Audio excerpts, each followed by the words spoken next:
I'm going to hold your hand when I say this. I didn't before, but I'm doing it now. But your toxic parent is never going to take accountability. They're not going to apologize, and they're not going to change. Okay? Hello everyone, welcome back to another video. In this video, we're going to be looking at millennials telling their stories on why they have decided to go no contact with their boomer parents.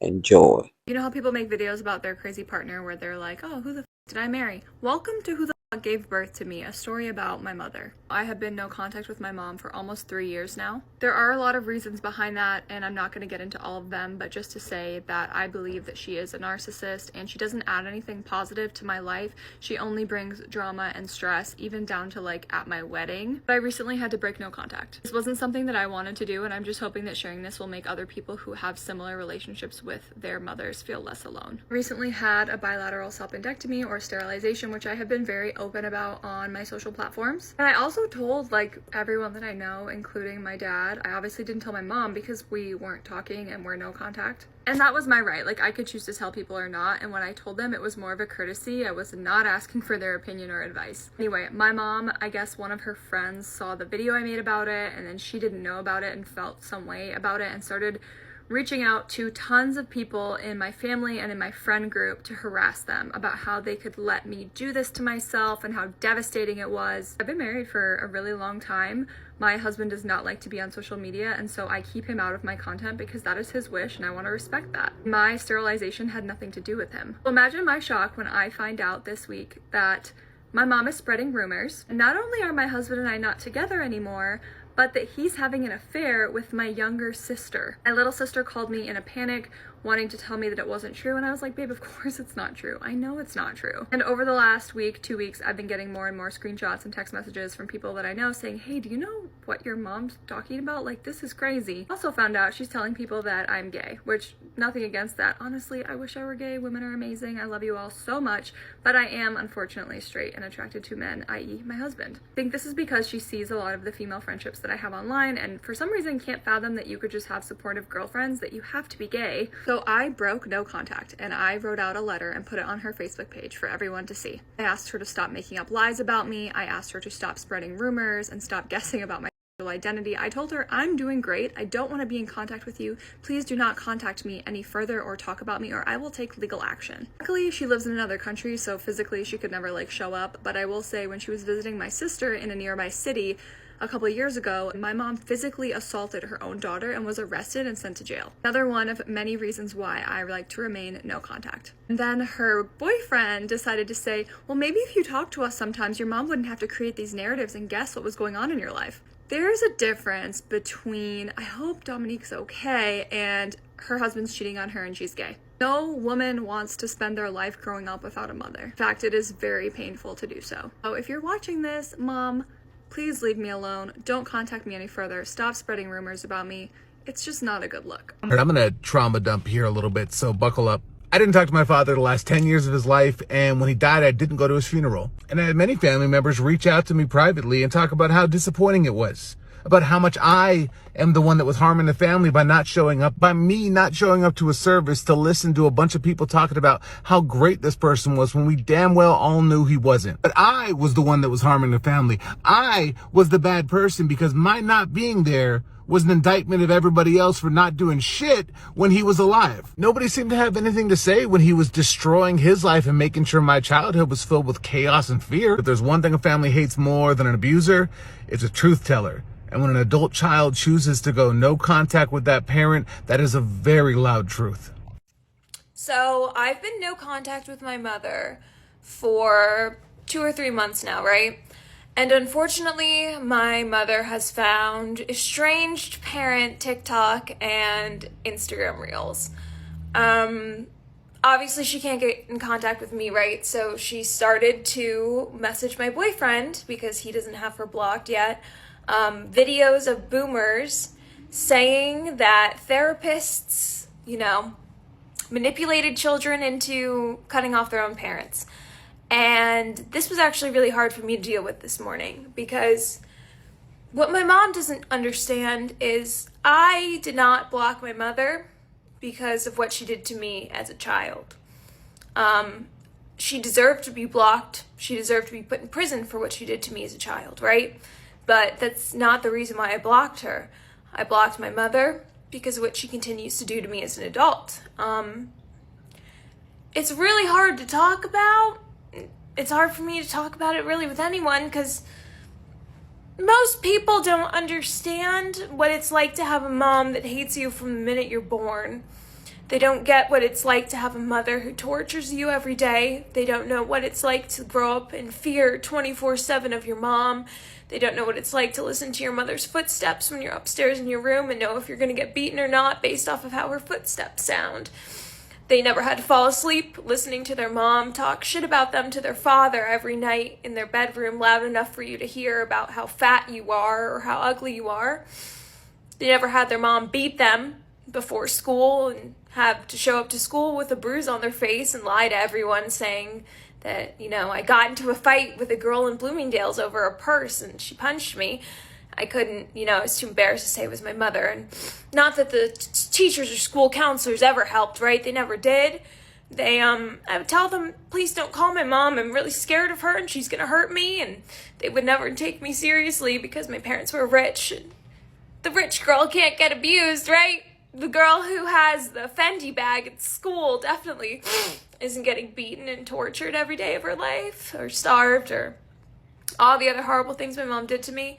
My mom should have been cut off a long time ago because of that, but I didn't do it, and I decided to give her a chance as an adult, and I decided to create, space. I moved out, and I got away, and I made money how I made money, right? I went and popped my kitty on OnlyFans to survive, just to get away from her and her financial control and abuse and everything like that, and I'm rich, I should be happy, right? I have a lot of money, I should be fucking happy, but I'm not, and I got tortured by my mom every single day.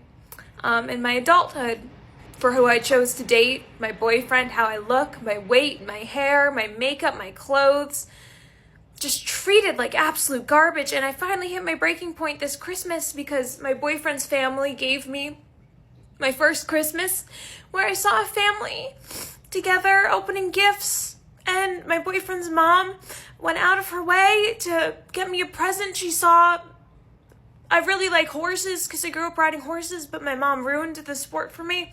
We were in Tractor Supply and I saw a plastic horse. I used to collect them when I was a kid, and my boyfriend's mom saw how excited I got when I saw it, and she surprised me on Christmas with it. And that was the first time I ever felt someone care about me in a motherly sense. And then I went to stop by my mom's for Christmas, and my mom started crying and threatening me because I brought my dad a birthday present because my dad's birthday was on Christmas. And my mom harassed me after Christmas, telling me what a horrible person I was for splitting up the holiday, and made fun of my boyfriend's mom. And, things escalated with my mom and got really bad. She started sending me naked photos and videos of myself and threatening me with it. And she started threatening to sue me because I spoke my truth about what she's done to me in life on TikTok. She threatened to beat me and show up and slap me. Come to my house. I'm almost 30 and I have to be scared of getting beaten by my own mother. So it was time, right, to cut her off. And it's just not many people have been through this, so I suffer every day, and it's hard to admit this on the internet. I have depression, I think, and anxiety, regardless of all the good things I have in my life. Like, my depression and anxiety might not be as bad as it used to be, but it's still there. My boyfriend, tries his best to figure things out with me, but I can't really function. I was abused so bad my entire life that I can't function right. There's a lot of people who have met me and decided not to like me for it, which is fine. But I just can't believe my mom has the audacity to think that a therapist brainwashed me into blocking her. And she can't even just text my boyfriend and say, I love my daughter, I miss my daughter, tell my daughter I'm sorry. She'll never say she's sorry.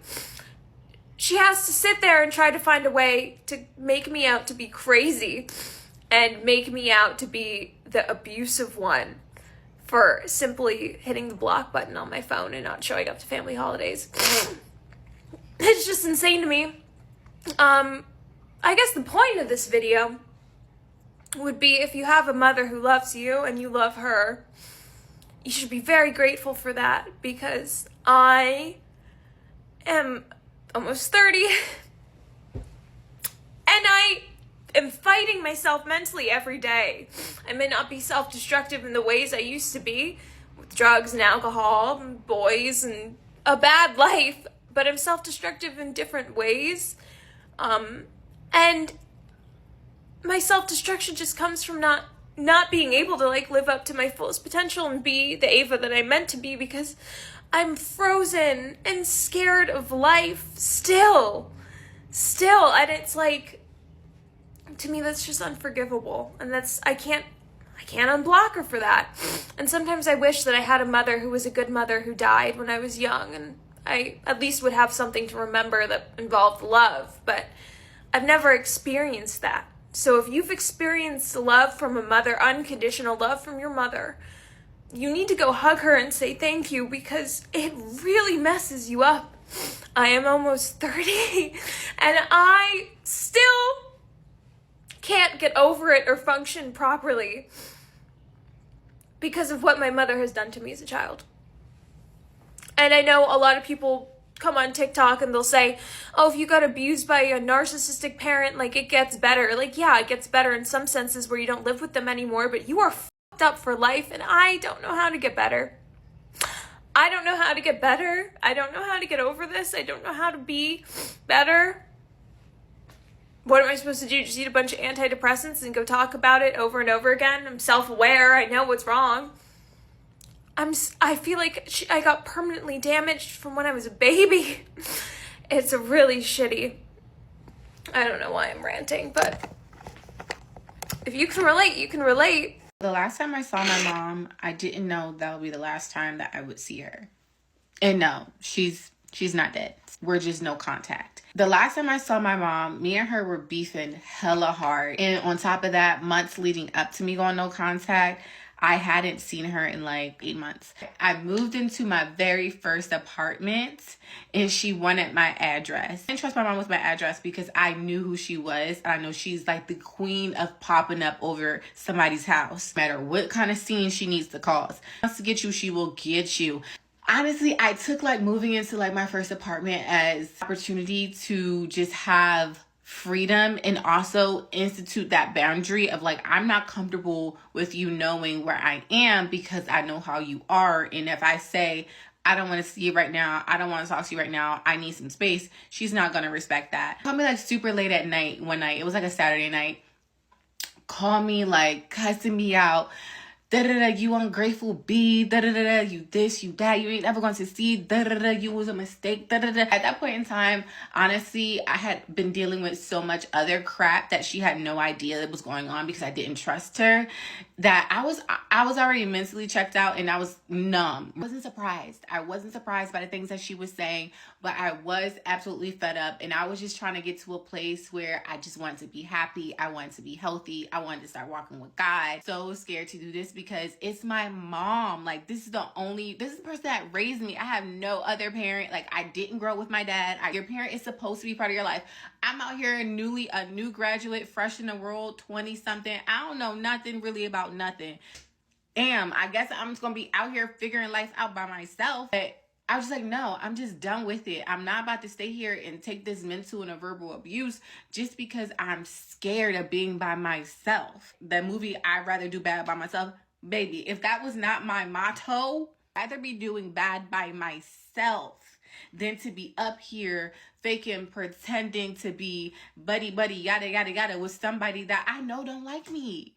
And my own mama ain't really like me. So I was listen, I really know, girl, why don't you like me? I love you down. Why don't you like me? I'm here, I'm your daughter.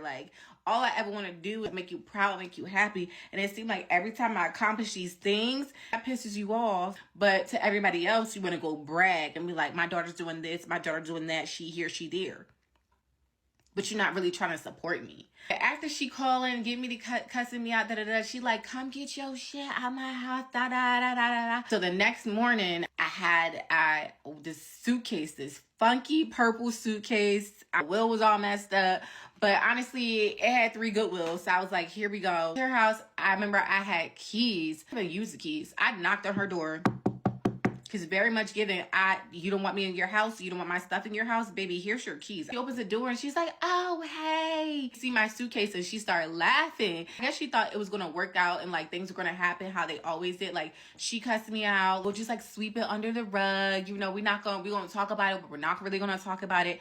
But baby, I was fed up. I was so fed up. I was like, no, I'm not doing this anymore. Shout out to therapy and shout out to my therapist because we had started talking about boundaries and I was heavy in my boundaries back. I mean, I was nervous because, you know, if you're a people pleaser and standing 10 toes down on your boundaries, you're figuring out what your boundaries are, you're like instituting the repercussions and when your boundaries are broken, it's just like, to me, like everything was normal, everything was regular. She in the kitchen cooking. I want no meal, I want no parts. I just want to grab my stuff and I want to go. I'm not here for no small talk, nothing. I packed up all my stuff. I looked at her face. I said, I got all my things. Here are your keys. And my heart was pumping. It was pumping because one, I didn't know how my mom would react. It's a tendency to get violent. So I didn't know if she was like going to try to smack me up, punch me up before I left, or she was going to chase me down the street. Like I had no idea. I knew something in my spirit knew like that was like a cutoff. I just made my way back to the L with my stuff. That suitcase was so heavy. It was so heavy. I don't even really remember all that I got, but I know it was heavy. I just remember sitting on the L and I'm just like internally, I'm just so sad because I'm like, damn, like how did our relationship get here? And meanwhile, this guy is talking about something, hey, beautiful. Sir. I'm having a mental breakdown right now. Sir, please leave me alone. Leave me alone right now, okay? I'm trying to have my mentee be in private, even though I'm on a public transit. But leave me alone. I think what a lot of people miss is that a lot of us didn't actually want to go no contact with our parents. We were forced to, because when a parent puts a child in a position where the child has to choose themselves and their mental health over the emotional, physical, spiritual damage that's being done to the child by the parent, it's one of the most difficult decisions that an individual can make. And I think it's really important to note that a lot of us understand the trauma that our parents went through prior to having us. We understand that they didn't have the resources that we have now. We understand that they didn't grow up the way that we have grown up with them. But all we have ever asked of them is to stop treating us as if what they've done to us has had no impact on us, especially when we've taken the time to understand how their lives and their parents have impacted them. I told my mother directly that I would rather be homeless on the street with nothing and have a healthy relationship with her than have her speak to me and treat me the way that she has. And it still didn't click for her. I went through some of the worst losses in my life and she mocked the entire situation. So for me, when a parent kicks a child when they're at the low points that I have faced, you forced me to go no contact with you because at that point, contact with you is causing me physical harm. A lot of people don't understand that a lot of us have very internal reactions to the hurt and pain that our parents have caused us that manifests itself in a physical nature. For me, I start shaking, I get night sweats, I start having panic attacks. It affects me to the point where I can't even mentally focus. And this has shown up in a plethora of my relationships, romantic relationships with partners who mirrored behavior of my parents, specifically my mother and my father. Well, yeah, those are my parents. I mean, I don't claim them. Anyway, what I'm saying is people have to push a lot of us to the point of no contact because a lot of us want those very relationships that you guys are telling us that we need. That's your mom, that's your dad, that's your husband, that's your sister, that's your auntie, that's your uncle. Okay, and who am I? Who am I? Do I not matter in this equation? Because if I'm not going to matter to you, them, I have to matter to myself. Like, I can't just continue to put everyone ahead of me. And that's why a lot of us have chosen to go no contact. And there are plenty of us that are not going to come back for the inheritance because we never needed your money. We wanted your love, respect, kindness, protection, care. That's what we wanted. And I'm not saying that money doesn't matter because it does, but what mattered more was love and respect for my parents, not what they gave me. And I've been an empath and a people pleaser. So, if I had to cut somebody off, I had to be pushed there because doormats put up with everything. These are the things that I didn't expect when I went no contact with my mom. I have been no contact with my mom on and off for the past 10 years, but I would say it's been pretty consistent for the last 5 or 6 years. When I say no contact, I mean no contact. I don't have her phone number. I don't have her address. She met my son, but only once when he was 2 years old, and now he's about to be 7 years old this year. And she's never met my daughter, and she has not met my fiance. And the one thing that I did not expect when I went no contact with her was the amount of people in my life that would meet me for the very first time, find out that I'm no contact with my mom, and then ask me to mend the relationship. They would just automatically assume that that was my first course of action, and I did nothing to try to make the relationship between me and my mom work before I cut her off. And what I need for people to realize is that is the result of trying to make the relationship work. The no contact is the end of something. It's not the beginning of something. Typically, adult children that have gone no contact with their parents, that wasn't their first plan of action. They tried for probably many years to make the relationship with their mom or dad work. I know for me personally, there were years where my mom didn't take accountability. It wasn't just one conversation. True healing between two people cannot happen if only one person is acknowledging the trauma. And then even once the trauma is acknowledged, there needs to be a change in behavior. And it drives me absolutely insane when people just think, oh, you took the easy way out by just cutting her off. That was not the easy part. That was a very difficult decision. And it's a decision that I personally do not regret because I know everything that took place and I know that I'd made the best decision for myself. And as a result of not having contact with me, she also does not have contact with my children. And I've said this in a video before, but children, no matter what the age, do not owe their parents anything. And that includes contact with their grandchildren. Parenting is a one-way street. It always has been that way. It is a job that you do not get thanked for because your children did not ask to be here. You did not have to have them. I also didn't expect the fallout that would happen with other family members because of my decision to cut off my mom. There are family members that don't talk to me, mostly siblings, just because of the fact that I won't have a relationship with our mom. And that's okay too, because although we have the same mother, I do realize we had a different experience with her based on the amount of time that we spent around her. I'm just saying, if you meet a person and find out that they're no contact with their parents, please respect their decision. And keep in mind that it is always the parent's responsibility to mend that relationship. It's never the child's responsibility, no matter how old they are. This is the least favorite part of my job. My patient is asking me to call his son, who he's not spoken to in 10 years, and tell him to come visit him before he dies. Okay. So he said no, he's not going to come. I said that I respect that decision. Asked if he wants me to notify him whenever his dad does die, and he said yes. I have to go in here now and tell the patient that. Okay, I told my patient. Didn't go well. I told him that his son said that he doesn't want to come. The patient asked if I told him that he was dying. I said I did. He said, you should have told him that he had to come. I said, I'm not going to do that. I offered if my patient wants to write his son a letter that I will get it to him, but I said I can't tell you that he'll open it. My patient told me to get out. I love this patient so much, but it's just not my place to guilt trip someone into coming. I have no idea what this person was like the first 80 years of their life before I met them. As much as it sucks to get yelled at in that way, hopefully I did the right thing. Final thoughts.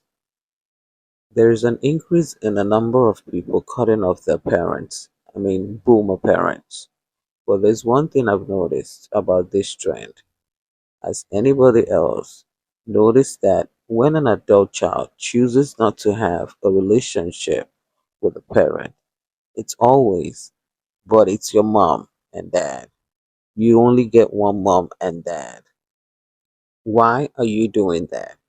And it's never, what could a parent have done to have caused a child to make this drastic decision, but feel like it was the right one? It's never what happened that made a grown adult feel like they need to walk away from the people who raised them. And it's definitely never, but they're your children. How can you treat them that way? Why is the burden of maintaining peace, preserving connections, and forgiving endlessly dumped on the child, who is probably the one carrying the scars? It's unfortunate that no one ever stops to think maybe that parent wasn't a safe person, and the parent was emotionally manipulative, abusive, dismissive, narcissistic, or just constantly absent when it mattered most. Parent was just a title, and it wasn't something that they lived up to. And yet, the child is the one questioned. The child is the one who is guilted, shamed, or gaslit.